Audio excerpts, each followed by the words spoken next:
But yeah, like, you've literally ghosted me. Is that not enough? I would literally rather watch a home video of my parents making sweet love than see pictures of you and your new girlfriend on Facebook. I think.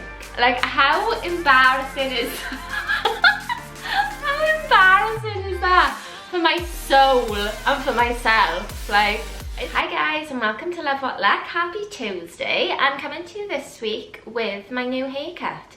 Obviously, if you've got me on Instagram, you would have already seen. I apologise, but let me just talk about it for a little bit longer. I've had my hair done and the hairdresser understood the assignment. Like, I went in, as I do every time I go to the hairdresser, I went in wanting like a complete change. I'm always like, when I leave this hairdressing chair, I need to look and feel like a different person. That's my requirement every time I go to the hairdresser. Even if I like my hair, when I get there, I'm like, no, I need a complete change. Like, it has to change my life, this haircut. Until it actually comes down to it. Like, I wanted lighter colour, and I was like, I want light, I want it lighter at the root, blah, blah, blah. And he's like, okay, yeah, fine. And he's like, at the front, do you want framing there? Should we go a bit brighter at the front? I'm like, no, no, no. No, no, I want to go light, but actually don't do it. Don't actually do it so that it looks that different, please. But also make it different. Like, honestly, my hairdresser's got all the patience of a saint with me, because he just listens and he's like, okay, okay, don't worry, we'll just do a little bit lighter. And he just understood the assignment. So yeah, here I am, new hair. Do you know, my friend texts me when I put up my Instagram story saying, like, what did I say? I said, why is it that every time I come to the hairdressers I want to look like a different person, but I'm terrified of the change? And my friend texts me saying, oh, a change of hair usually means the boyfriend's pissed them off or something. Or like, it's typical when you go through a breakup, you have your hair done. I've probably mentioned this before, but I remember after my first breakup, so like my first sort of bout of heartbreak, even though I orchestrated the breakup, but I was obviously still upset, literally 2 days later, I went and had a fringe cut. It's always bangs for me. Like, if I'm going through a change, I'll always like whap out a fringe or bangs, which is literally what I've done now. But I'm hoping this signifies a positive change. If you watch on YouTube, I just have to stress that I tried to blow dry it myself, as my hairdresser did, and quite obviously I failed. But that doesn't matter, I'm still happy with it. And honestly, I went into Zara the day after my hair done, so it was all like fresh, blow dried, and I've gone for like a classic look, which I low-key think makes me look older, but I've accepted it. I'm sorry that I'm 2 minutes in talking about my haircut, but I just feel like I want to talk about it. Yeah, I went into Zara the next day. Now, this is the Zara by work, so I'm in there quite a lot, and admittedly the guy that served me, I haven't seen him before. I don't know if he's new or if he's just a transfer. I don't know, I hadn't seen him before, but I had seen the guy next to him before. He usually just gives me standard service. Well, I went to the till, put my stuff on the counter. They could not do enough for me. They were like, oh my god, this would look so nice with this, telling me how to style the outfits. Every piece he's picking up, he's like, oh, stunning. Getting up pictures from their recent training session with the clothing, saying, I think you should wear it with this. 2 of them getting involved, and I was like, it's the haircut. It's the haircut. They're looking at me, they're taking me seriously. They know that I'm here to do business. I look like wealth. That's the only possible reason. I just feel like that's the power a new haircut gives you. So, I don't know, guys. That's why I'm opening the podcast this week, me and my new hair. Stay tuned for more life-changing things that it hopefully brings me. Anyway, hope you've all had a good week, guys. That was my little highlight. But yeah, I hope you've all had a good one. I'm going straight in with the story this week. And this one, as usual, is pretty savage, but honestly, one of the funniest things I've been sent, I think. Probably for the wrong reasons, and I don't know why, but it honestly just really tickled me. I met my ex at 17 when I worked for his mother in a shop. It was a whirlwind teenage romance, and I was absolutely head over heels with him. It sounds silly now, but at the time we were planning on spending the rest of our lives together. We were getting ourselves ready to do long distance as I was doing my A-levels and planning to move away for uni, and he was going to apply to the same uni the following year so we could be together again. I spent a lot of time going home to see him after I moved away, which is something I've regretted since, as I didn't make the most of Freshers' experience as a result. Can I just interrupt you, because I've definitely said this story before, but it was probably like last year, so for any new listeners I'm gonna say it. This really spoke to me because exactly the same thing happened to me when I was in uni. I didn't actually tell the girl this, but my first boyfriend, I went to uni and he never did. When I say I wanted to move away, I literally wanted to move to Swansea, which was about like an hour from the Rhondda Valley. But I basically wanted to move out, and my parents didn't want me to because they just felt like I was going to go in debt for like no reason. But my main reason, because obviously all listens to their parents, not me, my main reason for not going was that my boyfriend at the time really didn't want me to. So I went to a local uni. I was going to say I haven't got any regrets, but I actually regret going to uni fully, but whatever, I try not to think about it too much. But I went to a local uni, so I just like literally drove 20 minutes there, 20 minutes back every day, or however often I was there. Anyway, when Freshers came around, it was an absolute nightmare for my boyfriend because he never liked me going out, and I'd had issues with this when I was in school. And it's just like one of those things I think that happens slowly, where if you're with somebody controlling, it starts off like, oh well, I'm not going to stop you going. Oh well, no, that's okay, but well, you're really going to go. Starts off with little comments, and then before you know it, you're literally not seeing your friends or going anywhere. So I was in that situation, so a little bit different to her. But my Freshers experience, I was like, I'm going out for Freshers, and he made it so difficult for me that I only went out, I think, once or twice, and it was so much hard work every time. I remember one time we were dressed up, might have been a fancy dress night, and my friend was like, oh, take a picture of me to send to my boyfriend. Oh, she's actually still with, they're literally married now with a child, which is super cute. But she was like, let me pose you, like take a picture of me to send to my boyfriend. And I remember taking it and thinking, oh my god, I can't do that with my boyfriend, because if I send that and he sees what I'm wearing, he's gonna have something to say, like that's too short, oh my god, you're wearing that. Like, you would never say I looked nice, it would always be, to be fair, it was probably, damn, you look so hot, and I'm gonna kick off about it. That's what I like to think. And I couldn't do it, and it was really sad. And it's weird because I don't know how old she is now, but I know she's obviously a lot older. There's stories in the past, but it is something that you regret, no matter how long ago it is. And even though like lifetime, like yeah, whatever, like Freshers is Freshers, like it's done. But actually it does kind of hold on to, like, I do regret not doing stuff just because I was with him. I never went to Butlins. Which sounds so stupid now. It sounds so stupid, but at the time, like, all my friends went to Butlins, they had the best time. I remember seeing all the pictures and I never went.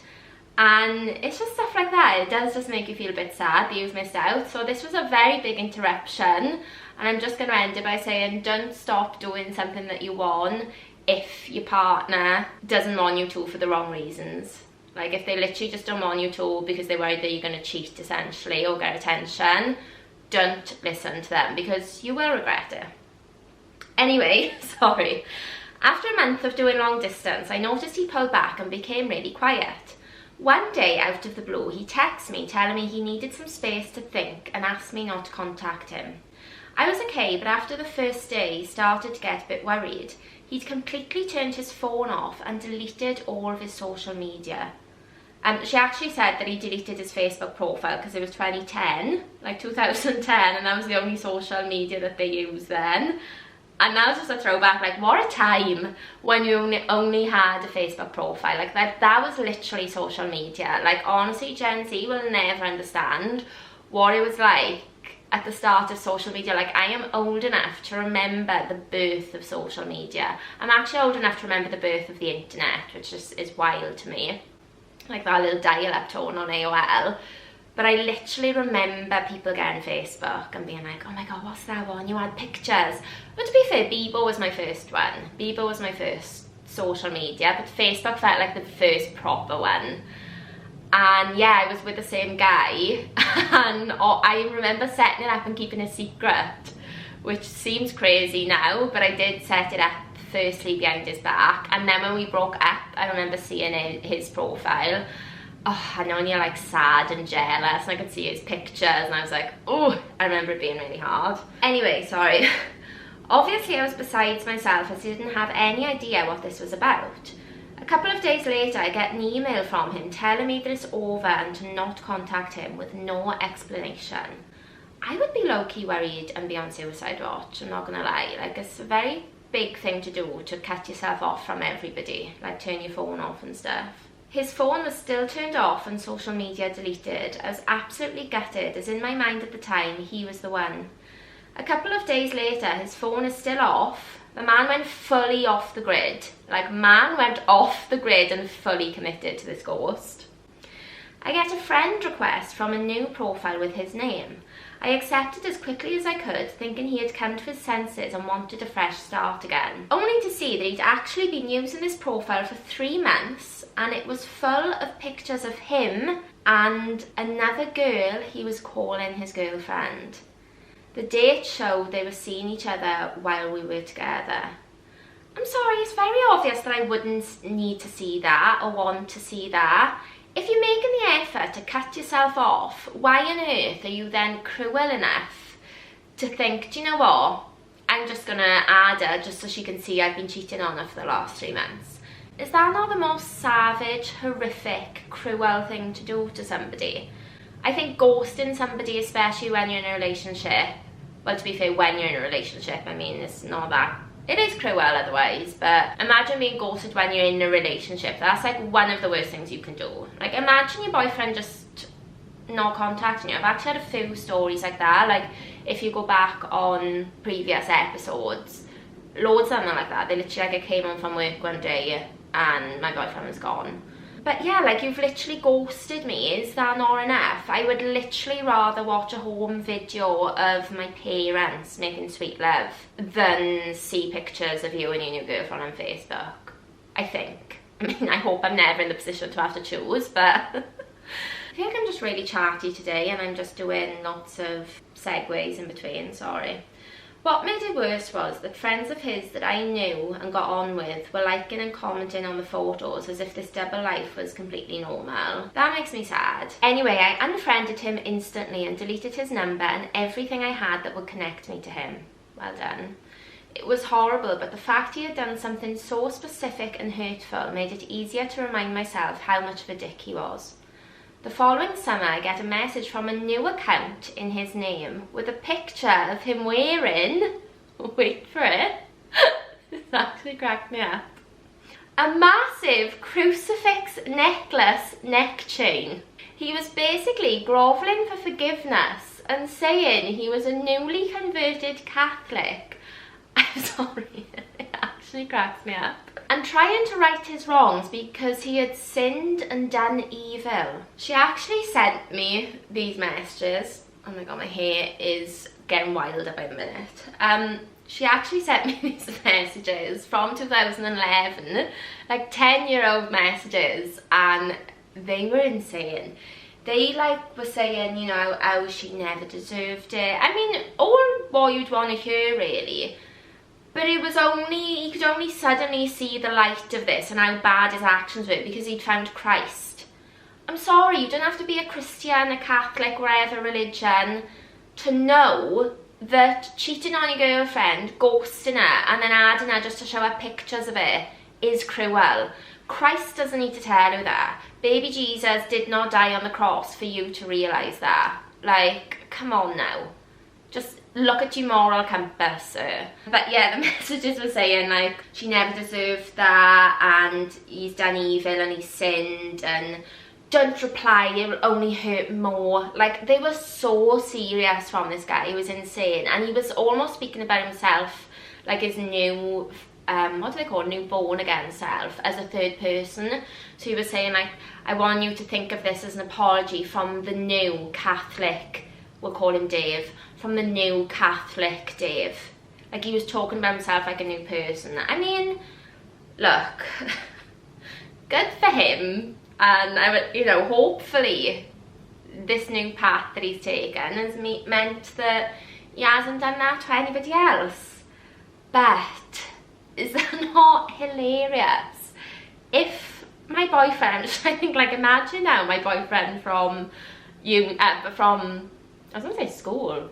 Well, I guess kind of from school. Like, my first boyfriend that I've been talking about. Imagine he added me now, like, dressed in the Catholic way, whatever that is, being like, look, I'm really sorry for being controlling to you when we were 17. I found God now. I honestly would just find it hilarious. I don't know if that makes me a bad person, but wow.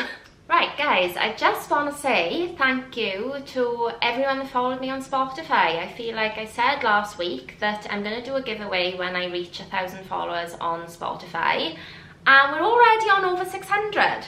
Now, that's like a massive jump. I was on like 500 and something. I said about the giveaway, we're on just over 600, so we're over halfway. And when I work with numbers in a really particular way, so for me now that I'm on 600 followers, I'm like, it's 1,000. I'm practically there. I do work with time. You know, like I finish work at 5:30. By the time 4 o'clock comes, I'm like, it's done.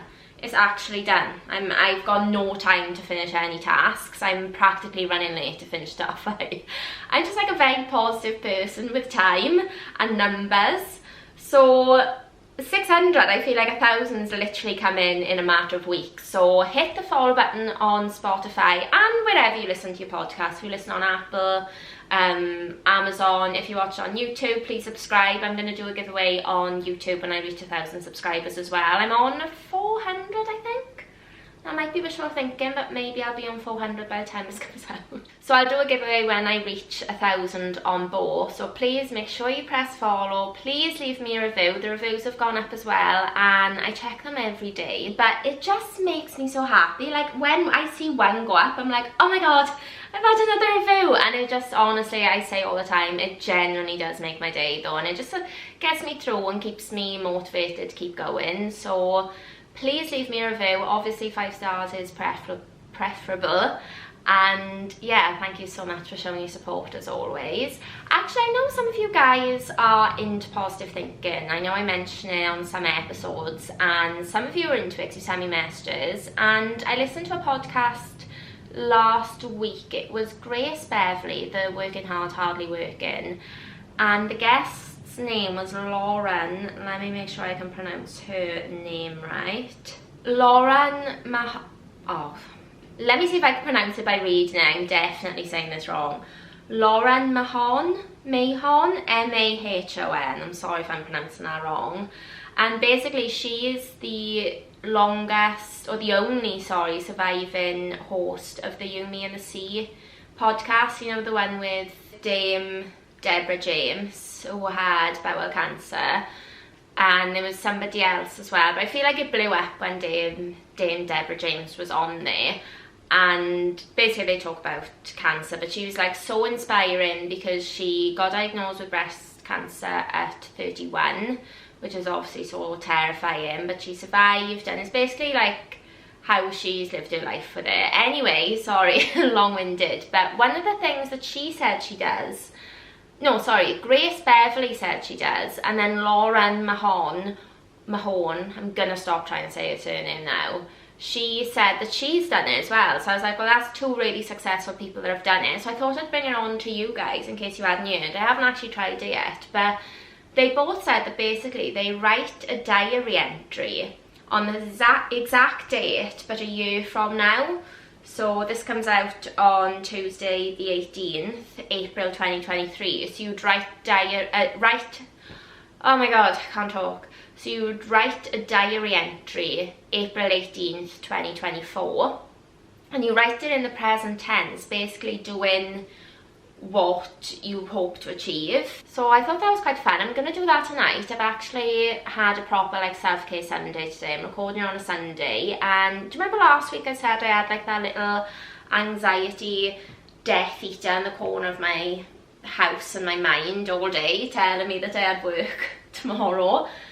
He wasn't back as bad today, but the like remains of him stuck about, which is not a nice feeling at all. I feel like I came a really long way to stop having that on a Sunday, but it was there a little bit, but I was really like conscious not to let it take over my day. So I had a proper little self-care day. I went to the gym, went to big supermarket, which I love doing. I think like when you live in London, because sometimes you're not near a big supermarket, because unless there's one right on your doorstep, if you haven't got a car, you can't get there. So I'm lucky now that we were able to drive there and walk around a big supermarket. Like honestly, if you live near one or you can get to one, don't take it for granted, because they're little gems. I bought myself flowers, got some nice bits in for the week, did a face mask, and yeah, pulled myself out of it. So I think to finish, I'm going to do that little diary entry. But anyway, sorry, maths, Married at First Sight Australia, is my thought of the week this week. And I was thinking about money in relationships and dating. So there's a couple on there, and the guy's admitted that he's just starting a podcast, which really like cut close to home, man. Like sorry, so am I, and I'm also in my 30s. Like don't think that's a bad thing to have a dream still when you're 30. Anyway, she is not having it. He's into crypto and starting off a podcast and someone else, and he's not basically an essential like big successful businessman or whatever. And the girl is not having it. Like she is just not okay. She's essentially just asking him like, what you earn. And honestly, when I think back to the audacity of me, right? When I first moved to London, I was modelling, so I didn't have like a steady regular income. I was going out with this guy once, and I took him out for his birthday. So I took him to a radio rooftop in London, knowing full well I couldn't afford it, but just thinking, look, it's his birthday, he's always really generous to me, you're gonna have to do it. Like, and I wanted to treat him, obviously. So I took him to a radio rooftop. He actually ended up cancelling his flight and booking a new one. So, you know, he's just, and that's easy for him to do, cancel his flight, book a new one. He doesn't care, yeah, I'm going to stay. Like, we're having that nice a time, right? The bill comes, and it's over £200 on just drinks, bear in mind. And my heart sank, because I knew that I had to foot this bill, and I wanted to. But knowing full well that I could not afford it. So no, like, I'm handing over my card. First thought is, please don't let us decline. Second thought is, how are you going to eat for the rest of the month? I literally had no money. So I pay for it anyway, right? It goes through. But I'm stressing out now, because I'm thinking, I just spent £200, which is probably half of my disposable income, on alcohol. And I'm freaking out the whole way, and I've gone into a shell of myself, right? So you could obviously tell something was wrong. So we're on the way back, and he's like looking at me, he's like, are you okay? And I was like, I'm so sorry, but I actually can't afford those drinks. And he was like, do you want me to transfer you the money back? And I was like, I think so, yeah. So I took him out for birthday drinks, paid, and then he had to transfer me the money back. Like, how embarrassing is how embarrassing is that for my soul and for myself? Like, it's funny in these moments when I look back and I'm like, thank God I'm not that person anymore. Like, when I first moved, I couldn't even get a credit card, because I hadn't been working properly. Like, I just had nothing, honestly, to my name. I even remember one time trying to get on the tube the day before payday, and my phone, like my pay-as-you-go wherever, not working, because I literally had no money, and ringing my sister and being like, can you just transfer me £10 to get to work? You know, like when you just, I had no value of money. All my money was going on my rent, and I was getting Ubers everywhere. Still paying to go to like nice dinners, because God forbid I would like not go out. Like, that wasn't an option. It's just so funny. I was talking to my friends about it, and we were like literally laughing about not like how poor we were, but how just the way that we were spending our money was crazy. We weren't like, oh my God, and we've only got £50 left. It was like, I've got £50 left, what's that? £20 on the taxi, £20 for drinks, yeah, let's go. Like, it's just so funny. So that was my little thought of the week, which is a bit random really, but it is funny, because when you're dating somebody, even though I had no money, I was like, I can't be with somebody that's just the same as me with money. Imagine us both. We wouldn't be able to do anything. We'd both be a mess. But I don't remember it like being a big thing for me. And then kind of as you get older, you want somebody, I think you look more than money, you look for more like the characteristics of it. Like I would want somebody driven and somebody motivated, and that doesn't necessarily translate to money or to their job or anything like that, as long as they were willing to try and build up, if they had a passion, you know, like all these different things. It's just funny because that's only, what, 6 years, and like the way I dated then to now, and the stuff you prioritise is just completely different. Not even just dating, but like in life in general. Like if I had £50 left in my bank now, I would not be spending half of it on an Uber into Mayfair. Do you get me? It's just, I think it's just growing up, and part of it is like a bit sad. Like I love that time when you're young and you've just got no care in the world, and honestly like nothing matters, and you just live your life. I miss it. I miss that time sometimes, but here I am on a Sunday doing my self-care, going to a supermarket shop instead and buying myself some flowers. Like how times change. Thank you for listening or for watching. Please subscribe, follow, leave me a review. It's a huge help and I really appreciate it, and I'll see you next week.